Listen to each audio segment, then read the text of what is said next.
The question that we will have is, first 3 albums are blowing up. Then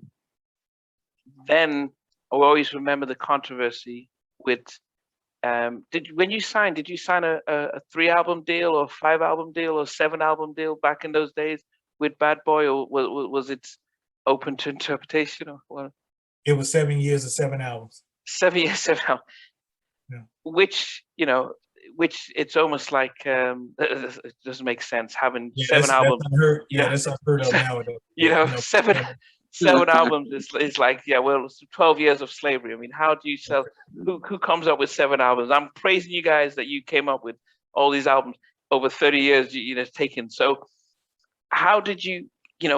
Then we heard that you are planning to go to Def Jam or Def Soul at the time, and it didn't seem to make sense from an outsider's point of view, because Bad Boy was still one of the biggest independent labels then. Def Soul was just picking up. They had a few groups going in, but it was still starting up. So it didn't seem to make sense to us that you were jumping ship, but we didn't think legally, how could you possibly do that? Now, of course, all I can go through is the Wikipedia and the press is to say, oh, you were discontent with certain things, so you wanted to jump ship. But from an insider's point of view, how was that time for you guys? The stress and was there unity in, we're going to do this? Or did some say, yeah, no, let's stay? We weren't really stressed, more so than we were fed up. You know what I mean? Like, it wasn't really stressful because we were still making money on the touring and stuff. So we weren't really stressed as far as that goes, but we were definitely fed up because we had heard, like everybody else, that Puffy was the reason why we were so successful, and he was a puppeteer and we were the marionettes, you know what I mean? Like, so it wasn't, we had gotten frustrated with hearing a lot of that for, the first 7 years of our career, that the only reason why we were successful was because of Puffy's in his hand. While he played a major part in it, 112 was very instrumental in our success as well. We put in the hard work. We put in the hours of rehearsal. We put in the hours of studio. We put in the hours of writing, as well, but it didn't get highlighted, back then, for whatever reason, it didn't get highlighted. And, through no fault of anybody's, that's just how it was. And so, that was that man, and that was the way that his corporation and his company worked. And, if you're assigned to him, that's how, that's what it was. We felt like it was time for a change with us. But, this being said, and I can say this on, your platform as well, just so everybody knows, our intent was not to leave Bad Boy. We were not, our initial intent was not to leave.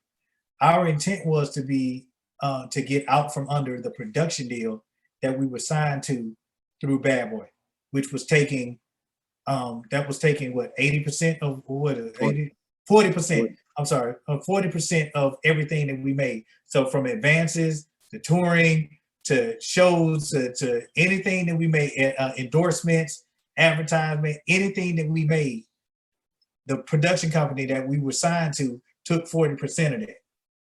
So we were tired of, giving our money away basically for free, because we were the one that was writing, we was the one that were producing, we was the one that was, that was doing all the years of choreography and stuff. Now in the beginning, yeah, it may have made sense for you to have a production company or an A&R or somebody there in artist development to help us, mold us. But once we are established and we are 112, it became obsolete at that point, and we felt like a change was necessary. So we wanted to leave that situation, not necessarily leave Bad Boy, but leave that situation. Puffy was reluctant to leave that situation alone with regards to 112. So that's the reason why we left. And when we found a better situation over at Def Jam. Wow. So the production deal that you guys have, because was that on the Bad Boy? Did they have a production company signed to Bad Boy? It was Arista, it was Arista, Bad Boy, Kalimia. That was the production deal, 112. Okay. So we were signed to Kalimia, who then signed themselves to Bad Boy, who was signed to Arista. Yeah. So it's an administrative deal. Yes. Yeah. So you can understand the trickle down effect. So by the time Arista gave us $1 million, by the time it got to us, it was Yeah. $12,000 a piece. You know what So, I'm saying? But yeah. we were still on the hook for that $1 million though. Yeah. So, Yeah. So that Right. Kalina, was that Puffy's stuff or was that somebody else? no, that was the manager slash production company. So there was Okay. the conflict of interest right there in and of itself. He was the manager and the production company at the same time. So then So- why was Puffy reluctant to say, well, you guys have you've done well. Let's, because I thought most deals were like that, where after your first album and it does well, it was like, well, we can bring you into the fold because we can see that you're self-sufficient and stuff. Honestly, we don't have an answer to that other than the fact that the relationship that he had with the then manager slash production company at the time. Like outside of that, I honestly don't have a reason why. Because if you have a multi-platinum group that is selling records and making money for you, you know, why wouldn't it make sense for you to try to keep them as long as you possibly could? And if it meant, you know, giving up a production company in order to keep them, then in my mind, then it would have made the most sense to do. Yeah. However, because of their relationship, and like I said, I can't go into any more depth than that, but based on their relationship, the reason why we left and went to Def Jam, Def Soul is because Puffy was reluctant to get rid of that production deal that we were signed to. Yeah. That when you get to Def Soul, what's the difference coming up with an album there compared to when you are on Bad Boy? What's I mean, for you, four of you at the time, was there sort of a different vibe, a different energy, or? Yeah. Yes. Bad Boy is a boutique label, and you know, I would say Def Jam, it was really like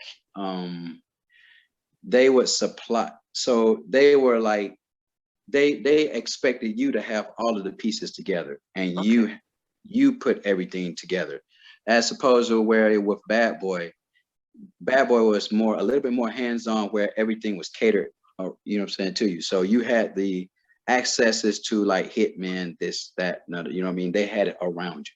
Yeah. So with Def Jam, they just gave you the platform, and there you go. You put your situation out there.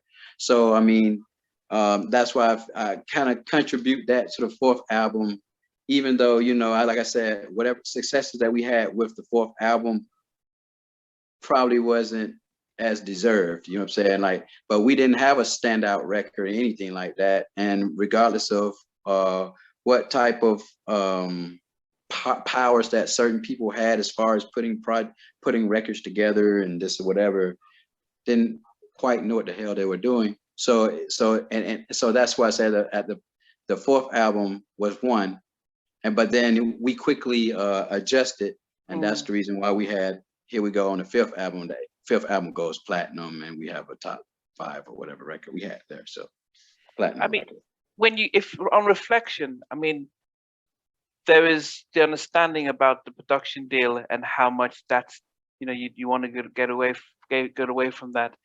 I think I spoke with Changing Faces, same thing with Intro, when they left their production deal, you know, and went direct to both of them went direct to I can't even remember the name of their right as Atlantic. They realized that, wow, you know, they've got Brandy, they got all this stuff to go on, so it was pretty much, here's the schedule, get your stuff out, and that hands-on sort of touch and that support to push and get the singles on the radio and everything wasn't there. It was almost like you do it yourself, and it almost affected their own album sales once they went direct.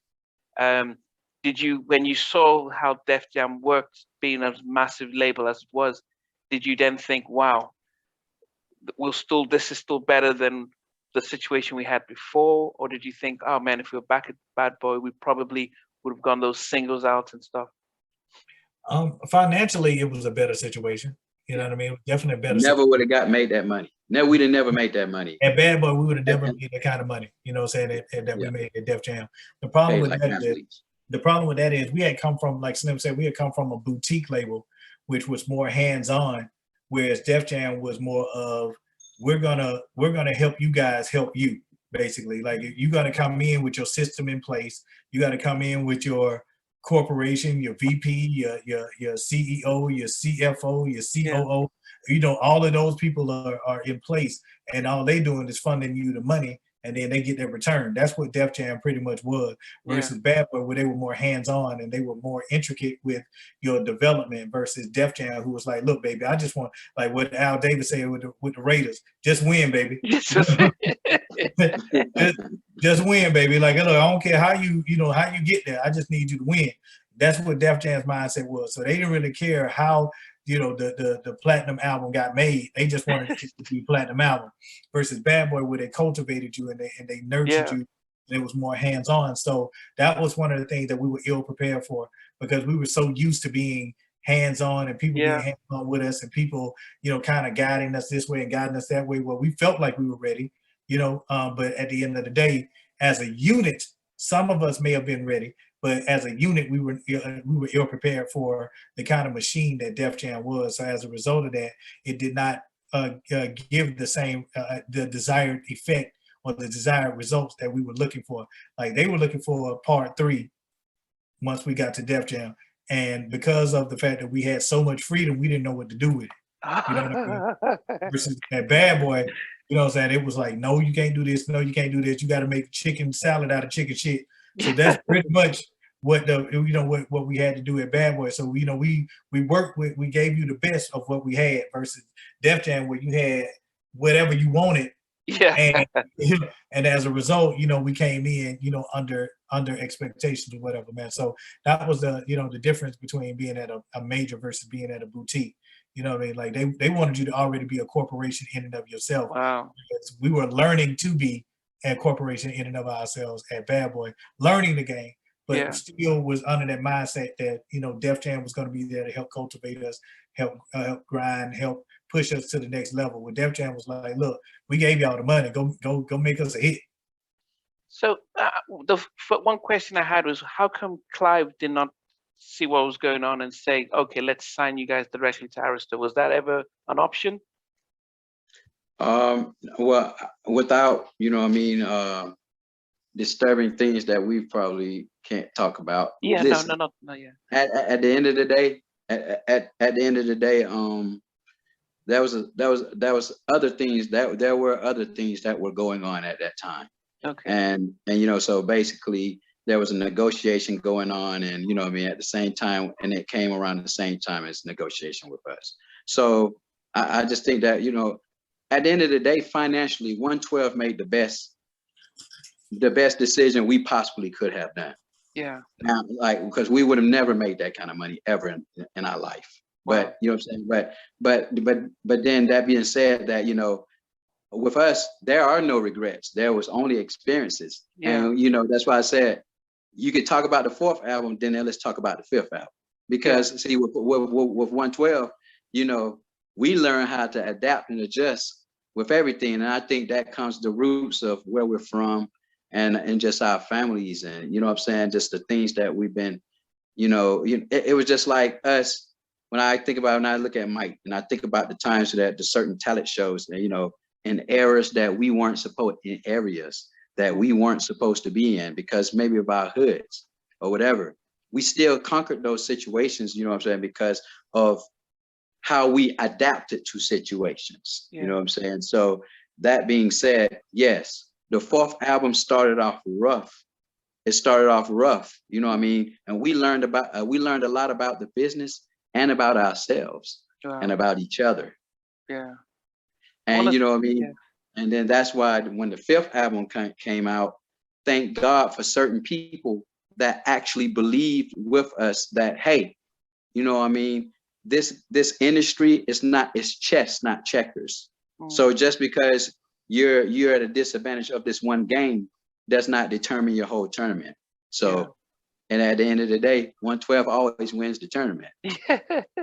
Thanks for watching. Please remember to subscribe to the channel, but most importantly, to press the notification bell so that you can be notified when we do have a new interview. Loads to come, but thanks a lot for watching.